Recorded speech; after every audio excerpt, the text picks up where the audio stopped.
So I'm going to shift gears now, and I'm going to summarize and end this with social.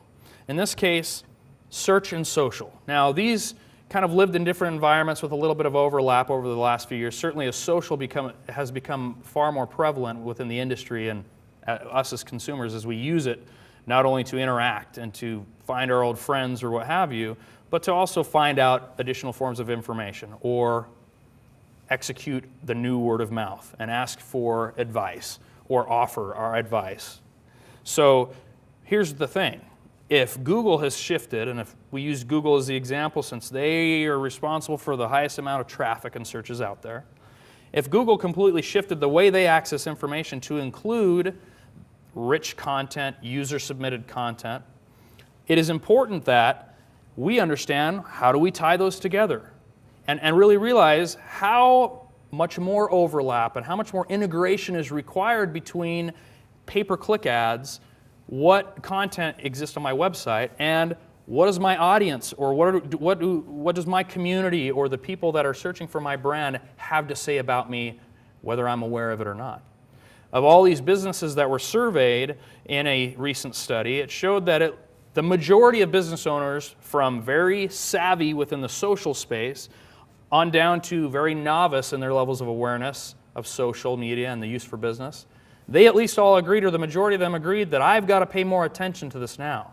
And guess what? The Google search algorithms, as looking at forms of content, one of those things is something called social signals. Kind of a buzz term, but this is really any action or activity that takes place within those social channels. Tweets, posts, retweets, comments, replies, etc. Those social signals are now affecting some of those search rankings. So let's talk briefly about social media here as we wrap this up.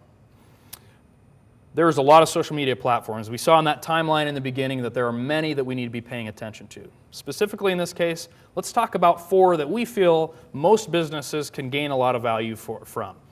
These don't include things like Google Plus or Pinterest, and not because we don't believe there's value there. We're getting there. We want to make sure that there's some consistency there as they are constantly changing and evolving. So let's look at these 4 for a minute. As we go into those social media platforms, a couple key things that are interesting, that are great to share with your clients. 1 out of every 7 minutes spent online anywhere is spent on Facebook. The average Facebook user is not this young demographic so much anymore. They still live there, but guess what? So does everybody else. Almost half of the users within Facebook are over the age of 35. What do we like about that age group? Discretionary funds, income, they have money. Even more so, look at this adoption rate here. If you can read this, it is that across the board, while the youngest generation, at least in this study, of 18 to 29, were the early adopters, early either college, early in their career, I get my first paycheck, whatever the case may be, and we still want to get in front of those for the most part. But look at these other age segments that have had a big increase in adoption, especially over the last 2 to 3 years, especially that bottom segment of 65 plus. Again, what do we like about this age segment? Certainly from 30 and above. There is a lot of potential for discretionary income, and they're willing to spend money, or they have money to spend. So again, these top social media channels. Facebook. I think we all know what Facebook is. A couple key things I want you to think about Facebook outside of sharing funny posts or pictures or listing different interests that you might have. As an advertiser, average time spent on Facebook, almost 21 minutes. Average time spent on a website, less than 1 minute. Okay? Here's some of the things that Facebook allows. Facebook allows us to go in and do unprecedented levels of targeting against a lot of very human interests. And a lot of, even with all the privacy settings that exist there, Facebook allows us to advertise against those segments or those interests. We call it persona targeting. So we can really get very specific, and I'll show you an example here, very specific of different interest levels, and try to serve ads through Facebook specific to those interests. Other things about Facebook that are great now, as many of you know, the levels of customization on a Facebook page are dramatically higher than they've ever been before. They're very similar to a website from a user experience standpoint. The point we're trying to make with Facebook is Facebook and maybe a couple other social channels that exist out there offer an ample opportunity to get in front of customers through their personal interests. So, from a Facebook best practice standpoint specifically, customize that channel, claim it. It's free to claim it as a business. Brand it. Have that be consistent. Let the messaging exist there. Use some of the capabilities that exist there to have a very good user experience, especially if people are willing to spend up to 21 minutes within Facebook. Here's an example of targeting that we can do. In this case, an automotive example of a client that we had in the DC area. Specific to this example, and I think this is kind of a unique spin on that targeting, they were very specific on the age segment that they wanted to look for. They were very specific on the mile radius, in this case 10 miles around Washington, D.C. area, a specific age group between ages 28 and 45. And this is, as an Infiniti dealer, in this case, it was a premium brand. And as a premium brand, they wanted to get in front of an affluent customer base. They knew the trim, the car models, the different accessories or add-ons that could exist there, and they knew how to advertise against those.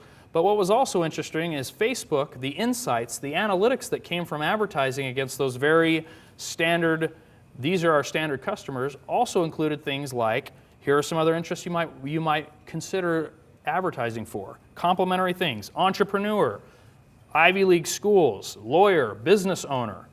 These other terms that are related to affluency. In this case, even as they got very targeted, as you can see behind me, as they got very targeted on these interests, some of them are funnier than others, they were still able to get in front of, in that very specific subset, over 20,000 users that they could serve ads to that were that specific and targeted. That's incredible. You need to watch it around the clock, right? Now you or your advertiser can't necessarily do that, but it's important that a vendor or us, hopefully, that exists allows the ability to at least monitor it around the clock. That doesn't mean respond necessarily around the clock, but it certainly means to monitor it. And using tools that exist out there, certainly that we have to offer, is we give them that insurance policy. If something negative is being said or a negative Facebook post goes viral, we have the ability to capture that data.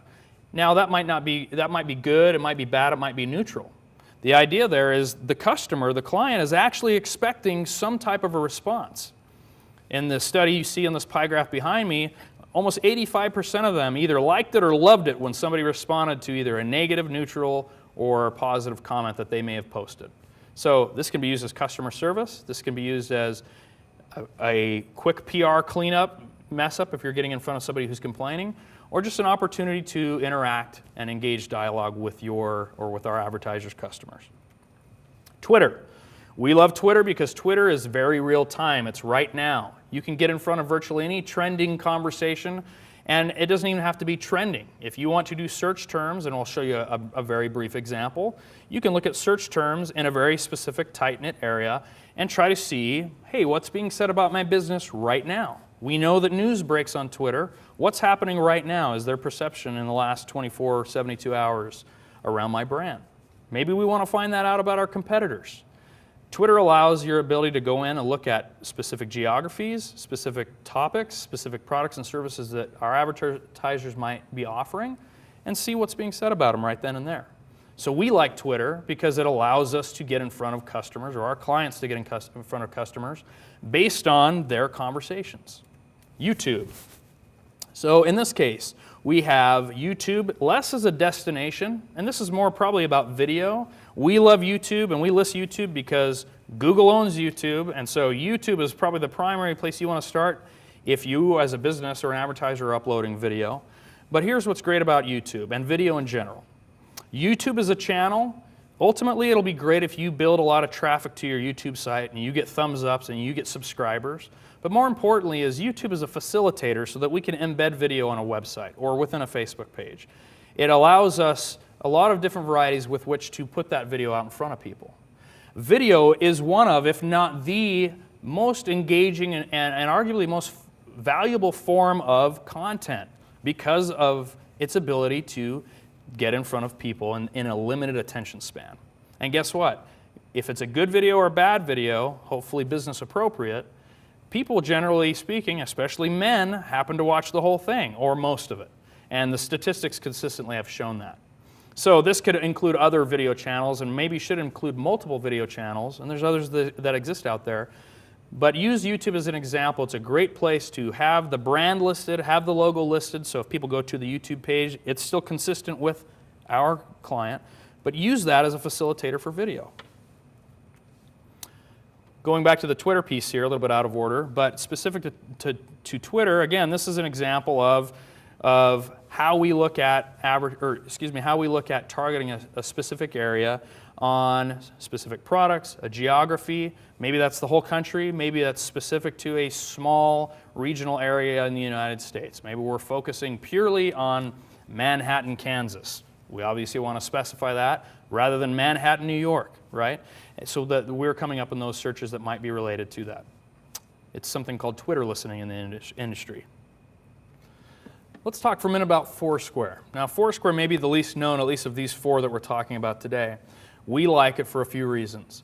So Foursquare is a location-based check-in service or provider. In this case, it's heavy in the app space, so it gives us a nice kind of play into the mobile, as much of social does. But it also does a few things. It allows advertisers to reward customer loyalty, and I'll give you an example of that. But it also allows a place in that same setting for them to promote tips or reviews and share other forms of rich content like pictures. You may have a restaurant using Foursquare. The customer comes there, checks in, checks to see if there's any special offers, finds out there is or there isn't, but still sits down to eat. They were planning to go there anyways, and then takes a picture of the food and talks about why they love it or why it wasn't such a good experience. And I think both of those are equally valuable for our advertiser to understand and certainly to react to, or to then make a decision of, okay, what next? What do we use with that information? So Foursquare, for instance, kind of got started with Starbucks. Now, while this may not be their first client, they were certainly an early adopter. The example is somebody who makes a routine visit to Starbucks every morning. They get the same cup of coffee. They know each other by first name. They know each other's kids' names. But this person who's coming in and checking in all the time with this newfangled technology of Foursquare and is saying, hey, I'm here. I'm loud and proud at my Starbucks here on the corner. And so they're already an advocate of the brand. They are also an advocate of the product because they clearly enjoy it daily. And in this case, Starbucks takes an opportunity to say, hey, the fact that you check in here every day is important to me, especially if that's posting on Facebook and Twitter, because what is that? That is a warm-blooded billboard saying, I endorse this product. I give this testimonial every time I check in at this place to say, I love it. And that is of dramatic value to our clients and to advertisers out there. And Foursquare also allows them to mask that. So for all the check-ins we may see as consumers within our own social networks, and maybe some of those we're annoyed at, there's a lot that are being masked that we don't see. And it allows opportunities to check in so much that you receive other awards too. Sometimes it's just a game, especially as you start to get other people, and those that are familiar with this that might have friends on Foursquare. Now it's a competition with who can earn these different badges. Personally, I check in as I travel through every airport. I'm finding out what Foursquare is going to tell me or award me next. Is there any real value there? Not really. For Foursquare it is, because it keeps me engaged and keeps me coming back. But as that increase happens, I am becoming more in habit of checking in at places that I go to see if there's special offers. And that's how that is the offer and the value that it gives to our businesses. In short, we can use Foursquare to influence customer behavior, or at least engage with them based on where they are geographically. So let's encapsulate social back into an overall strategy. The key thing that we talk to about clients that needs to happen, and those that have done social media successfully, is they've been smart, as they would with any other marketing channel, to come up with a clear plan. And in this case, at least a clear calendar, or what we call a content calendar or content matrix, to say, hey, on this day, this is the type of content that I'm going to post, and this is where I'm going to post or share it. Now, oftentimes we help develop that, because most of the time our clients that we work with are not doing such. And guess what? Social's kind of hard to measure the success and measure ROI. It's far harder if it's an ad hoc approach. I've got Mary or Jimmy that's answering the phones at the front desk. Hey, by the way, do you mind monitoring the Facebook page?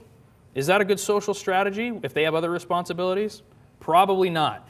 If that's unstructured, probably not. Are they measuring the effectiveness there or just hoping, fingers crossed, that they get more customers or business or phone calls? Probably not.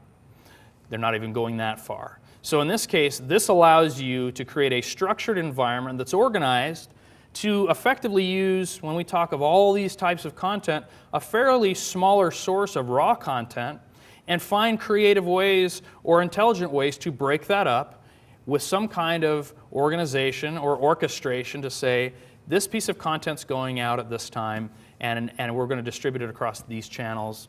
And then now we know those time frames, and it makes it a lot easier to measure the success or the impact or how that may have influenced numbers, traffic, activity, conversations, etc. So have a clear content calendar. That's what we tell our clients. For most clients, we're helping them develop that in a very collaborative setting. The other thing too is be careful with your social marketing plan that you're not taking the shotgun approach of one piece of content goes to 5 channels at once.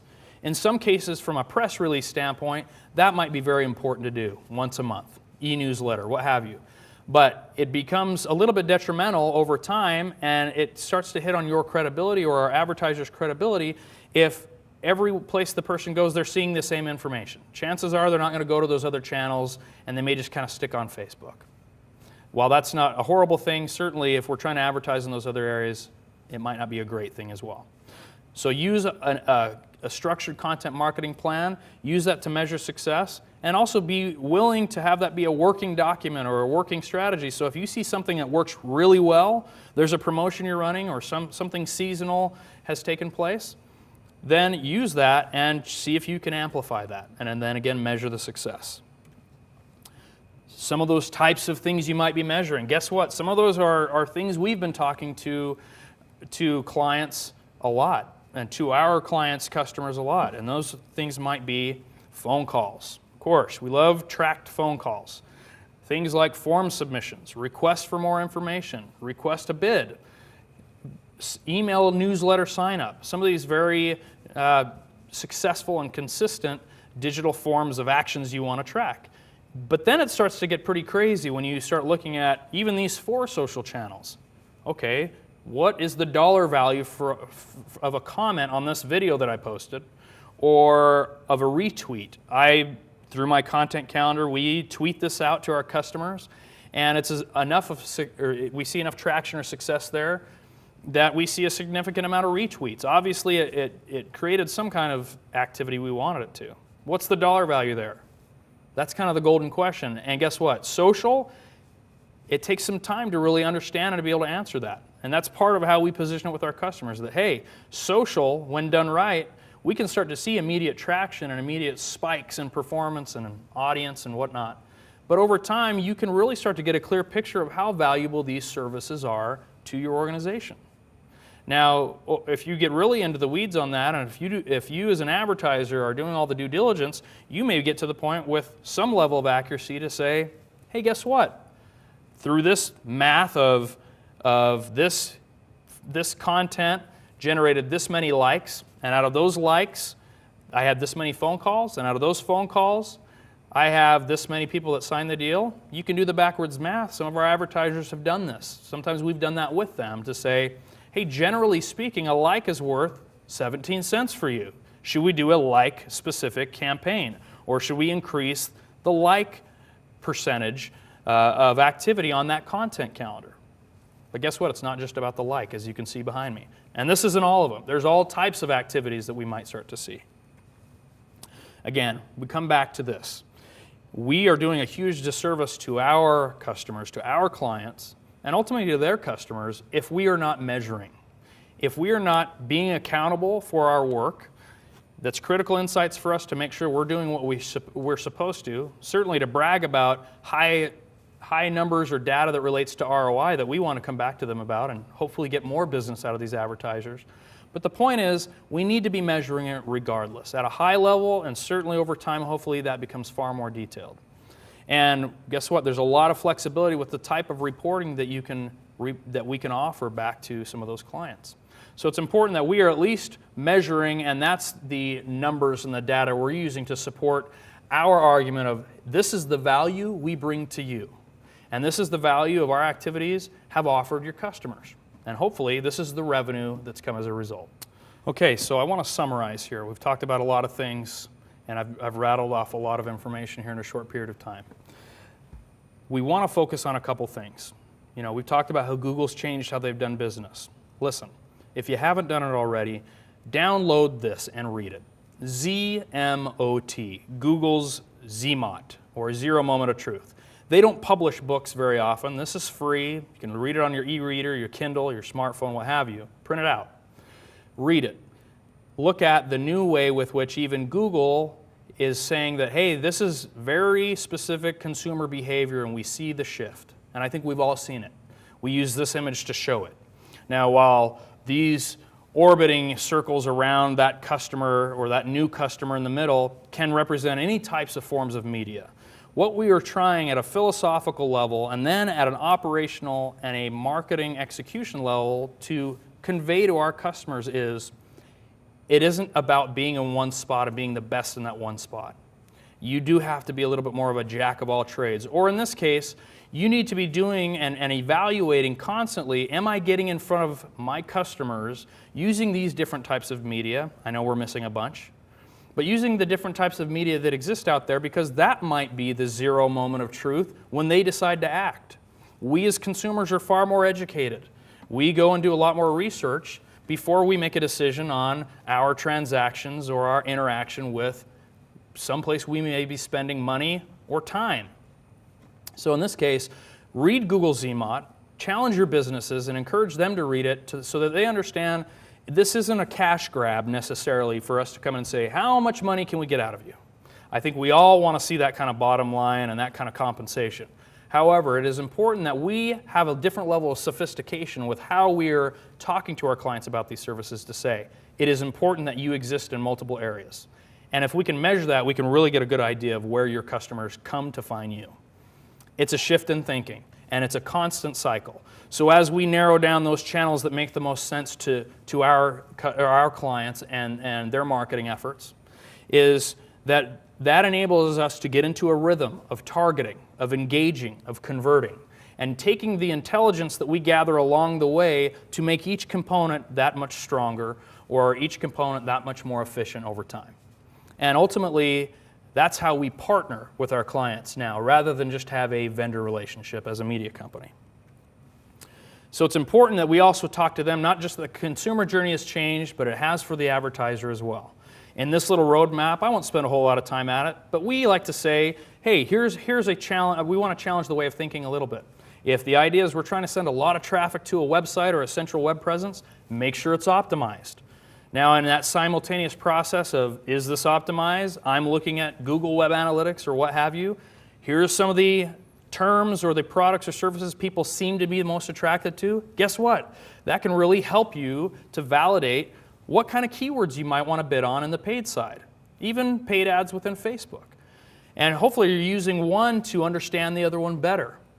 After that, you can now find out if I'm getting this much traffic around these terms, am I trying to have that much dialogue or commentary or engagement with my clients or my customers through the social channels?